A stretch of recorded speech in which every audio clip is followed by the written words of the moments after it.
안녕하세요. 탐합니다. 오늘은 유시화 작가의 글 가운데에서 물고기와 상어라는 그의 페북에 올려진 글을 읽어보겠습니다. 물고기와 상어. 미국 시인 시어도어 레트키는 말했다. 어두울 때 눈은 비로소 보기 시작한다. 어느 봄날 저녁, 영상의학과 전문의가 전화를 걸었다. 그날 오전에 검진을 받은 병원의 의사였다.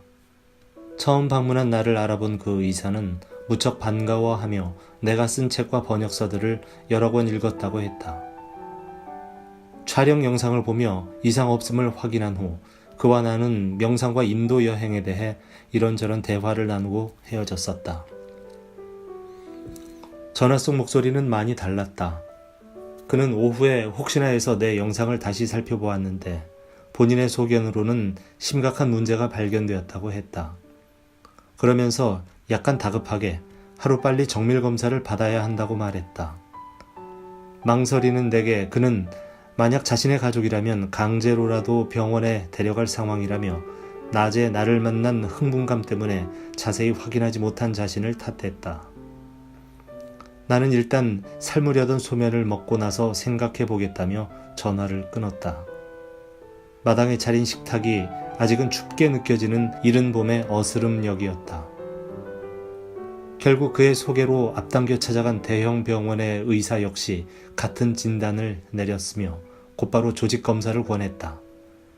내가 난색을 표시하자 그는 적극적으로 병을 치료해도 이미 늦어 생존율이 낮은데 이대로 두면 앞날을 장담할 수 없다고 경고했다. 어차피 앞날을 장담할 수 없는 것이 인생의 속성 아니냐고 했으나 농담이 통할 상황이 아니었다.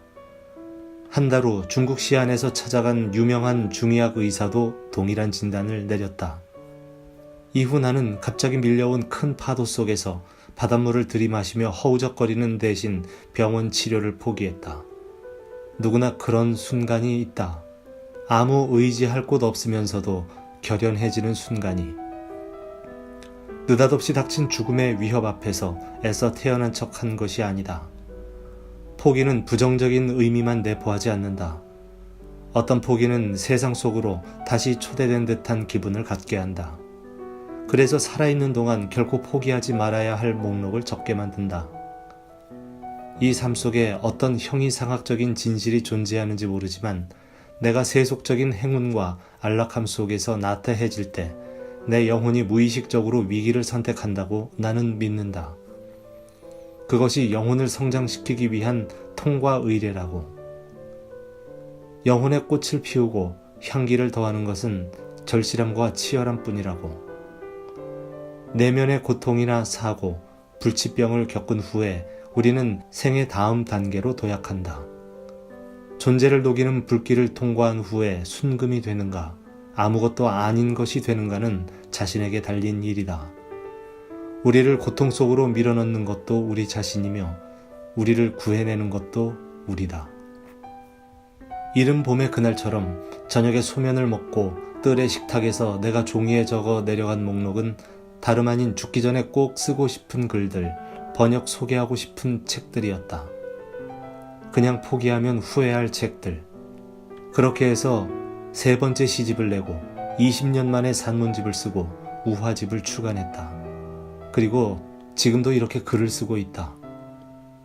기적처럼 살아서 글을 쓴다는 사실에 때때로 놀라고 감사해 하면서 작가에게 그보다 더한 행복이 어디 있겠는가. 나는 성취지향적인 삶을 이야기하려는 것이 아니다. 다만 이 순간에 살아서 내가 원하는 일을 하는 것을 말하는 것이다. 인간은 두 귀 사이에서 생각의 회로만 돌리는 존재가 아닌 것이다. 그 목록을 늘 지갑 속에 넣고 갖고 다닌다. 극적인 반전이 나를 본연의 나에 충실하도록 방향을 돌려놓고 허투루 시간을 허비해서는 안 된다는 의지를 심어준 것이다.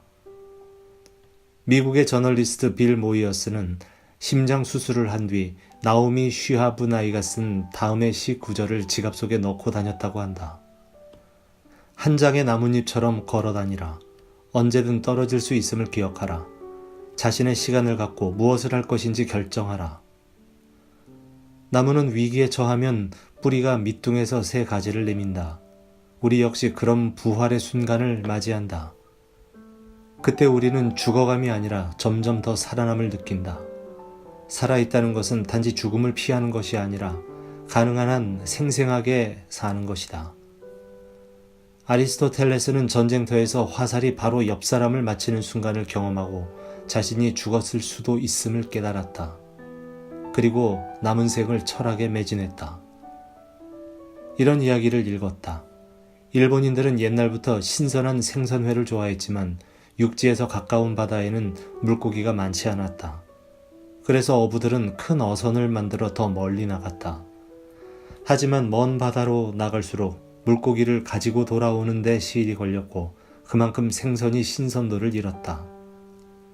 이 문제를 해결하기 위해 어부들은 배에 냉동고를 준비해 물고기를 잡는 즉시 얼렸다.